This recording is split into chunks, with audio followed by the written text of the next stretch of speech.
함께 가요 우리 모두 예수님의 제자 되어 우리는 주의 부름받은 멋진 제자들. 함께 가요 우리 모두 예수님의 제자 되어 예수님 명령 따라서 순종합니다. 두렵지 않아 예수님 함께 하시니 걱정 없어 예수님 주께 곁에 있으니. 너희는 가서 제자 삼아라 세상 모든 사람으로 내 이름으로 세례 주어라 나의 길을 가르치라. 너희는 가서 제자 삼아라 세상 모든 사람으로 내 이름으로 세례 주어라 세상 끝날까지.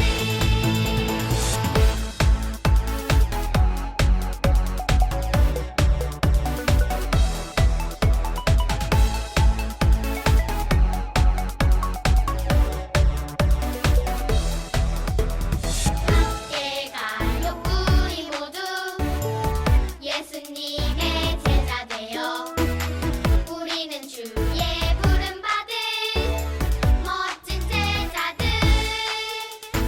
함께 가요 우리 모두 예수님의 제자 되어 예수님 명령 따라서 순종합니다.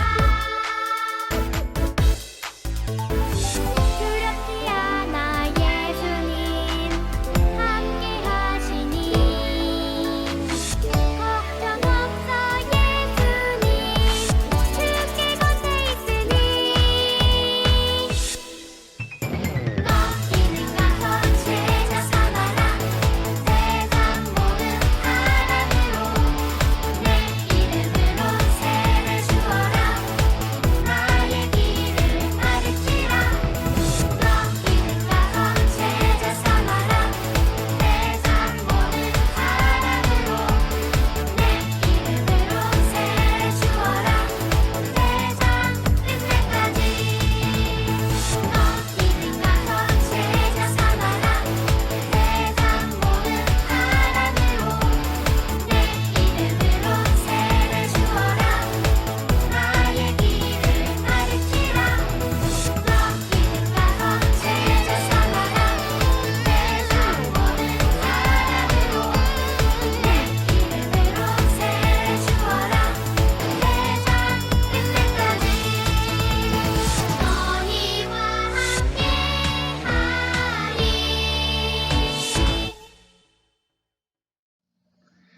3강 세례 받으신 예수님.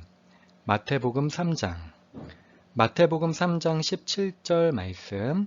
하늘로부터 소리가 있어 말씀하시되 이는 내 사랑하는 아들이요 내 기뻐하는 자라 하시니라. 기독교의 성례는 세례와 성찬 두 가지입니다. 세례와 성찬은 성스러운 예식으로 교회에서 행해집니다.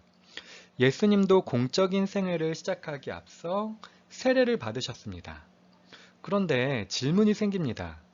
예수님께서 왜 세례를 받으셨는지 말입니다.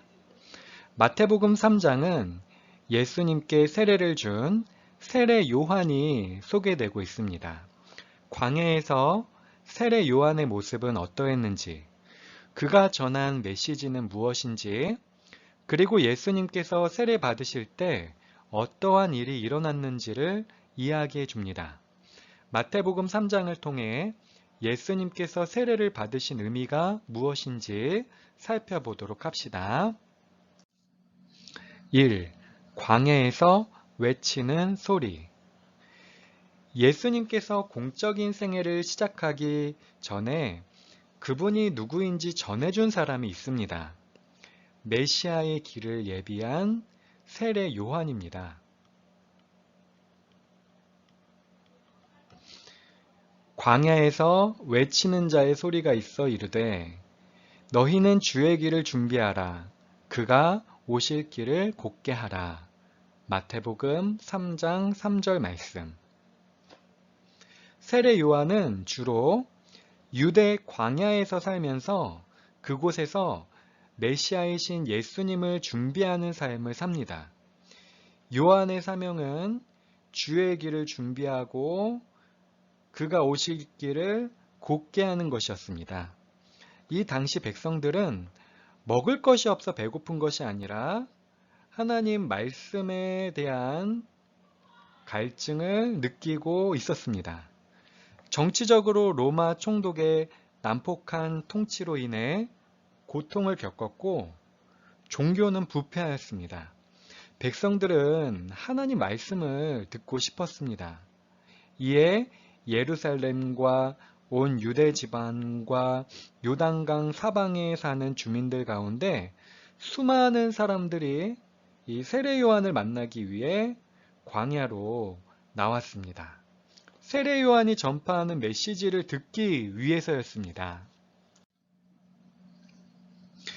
군중 앞에 모습을 나타낸 요한, 그는 낙타 털옷을 입었습니다. 허리에는 가죽띠를 둘렀습니다. 이것은 마치 선지자 엘리야의 모습과 비슷합니다. 열왕기하 1장 8절에는 아하시야 왕 앞에 나오는 엘리야의 모습이 묘사되어 있어요. 그들이 그에게 대답하되 그는 털이 많은 털옷 입은 사람인데 허리에 가죽띠를 띄었더이다 하니 왕이 이르되 그는 디셉 사람 엘리야로다. 열왕기하 1장 8절. 요한은 엘리야처럼 소박한 옷차림을 하고 다녔습니다. 또한 세례 요한은 메뚜기와 석청을 먹었습니다. 레위기 11장 22절의 규례를 보면 메뚜기는 먹을 수 있는 음식입니다. 어떤 학자들은 세례 요한이 먹은 것을 메뚜기 콩으로 봅니다. 광야에서 자라는 식물로 보는 것이죠. 또한 석청은 돌 사이에 맺힌 꿀입니다. 학자들은 이 석청을 나무 표면에 흐르는 나무 꿀로 이해하기도 합니다. 어찌됐던 세례 요한이 주식으로 삼은 것은 평범한 인간으로서는 상상할 수 없는 것이었습니다. 그는 자신의 배를 채우기 위해 필요 이상의 욕심을 부리지 않았습니다. 세례 요한이 특별한 의식을 행했습니다. 바로 세례입니다. 세례란 자신의 이 지난 삶이 모두 죄악된 것임을 알고 그리스도와 더불어 옛 인간은 십자가에 죽고 새로운 인격으로 다시 살아나 하나님의 자녀가 되었다는 사실을 공적으로 드러내는 예식입니다. 세례자라는 칭호는 이 요한에게 붙은 칭호입니다. 별명입니다. 요한은 죄의 용서를 받게 하는 세례로서 과거에 부정한 모든 것으로부터 자신을 깨끗하게 하는 의식을 행했습니다. 이 물에 몸을 담그는 것, 이 물에 몸을 담근다는 것은 한 번의 행위지만 과거의 죄를 용서받겠다는 새로운 결단이었습니다. 세례를 받으라는 요한의 요구는 유대인들에게 매우 혁신적인 것이었습니다. 이처럼 세례 요한은 광야에 외치는 자의 소리였습니다. 욕심을 부리지 않고 예수님의 길을 준비했습니다. 우리들은 이 세상 가운데 얼마나 욕심을 부리며 살고 있습니까? 우리의 배를 채우기 위해 필요 이상을 욕심 부리지 않습니까? 세례 요한이 광야에서 소박한 모습으로 자신의 소명을 위해 살던 것을 생각해 봅니다. 광야에 외치는 자의 소리가 되어 묵묵히 예수님의 길을 준비하였습니다. 우리도 세례 요한처럼 필요 이상의 욕심은 십자가 앞에 내려놓고 광야에 외치는 자의 소리가 되어 예수 그리스도를 전할 수 있기를 바랍니다. 이 세례 요한의 메시지. 그렇다면 광야에서 전했던 세례 요한의 메시지는 무엇이었을까요? 그것은 회개입니다. 요한은 자기에게 나오는 군중들을 향해 죄를 자복할 것을 외쳤습니다. 회개는 세례를 받기 위한 전제 조건이었습니다. 즉, 세례를 받고 하나님의 공동체에 참여하기 위해서는 이 진정한 회개가 필요하다는 것입니다. 많은 바리새인들과 사두개인들이 요한이 세례 베푸는 곳으로 옵니다. 이 바리새인은 율법을 준수하는 자들로서 스스로를 다른 사람들과 구분된 사람으로 생각했습니다. 사두개인은 혈통적으로 제사장 계급으로 종교적 전통을 준수하는 사람들이었습니다. 이들은 아브라함을 내세우며 자신들의 종교적 전통을 자랑하였습니다. 그러나 단지 외모와 형식에 치우치는 외식적인 신앙의 모습을 가졌습니다. 신앙의 열매가 없었습니다. 세례 요한은 이 바리새인과 사두개인들에게 독사의 자식들이라고 책망하였습니다. 겉모습은 경건한 채 하였지만 그들의 속에는 독을 품고 있었습니다. 악의가 가득했습니다. 그럼에도 스스로 아브라함의 후손임을 자랑스럽게 생각했습니다. 이러한 자랑은 그들을 교만하게 만들었습니다. 자신들은 아브라함의 후손이기 때문에 죄사함에 대한 의식인 세례를 받지 않아도 된다고 생각했습니다. 세례 요한은 이들에게 회개에 합당한 열매를 맺으라고 권하였습니다. 진실하게 뉘우치고 모든 죄를 버리고 선한 것을 붙잡으며 자신을 철저히 개혁함으로써 회개의 열매를 맺으라고 전하였습니다. 이처럼 세례 요한은 회개에 합당한 열매를 맺으라고 전하였습니다. 사랑하는 여러분, 우리는 단순히 신앙적 행동을 자랑스러워하지 않습니까? 단순히 종교 생활에 머물러 있지는 않습니까? 우리에게 진정한 회개와 열매가 없다면 바리새인과 사두개인보다 나을 것이 없습니다. 죄 가운데 있다면 진실하게 뉘우치고 예수님을 붙잡읍시다. 주님 안에서 변화되어 성령의 열매를 맺기 원합니다. 성령의 열매는 사랑과 희락과 화평과 오래 참음과 자비와 양선과 충성과 온유와 절제니 이 같은 것을 금지할 법이 없느니라. 갈라디아서 5장 22절로 23절 말씀.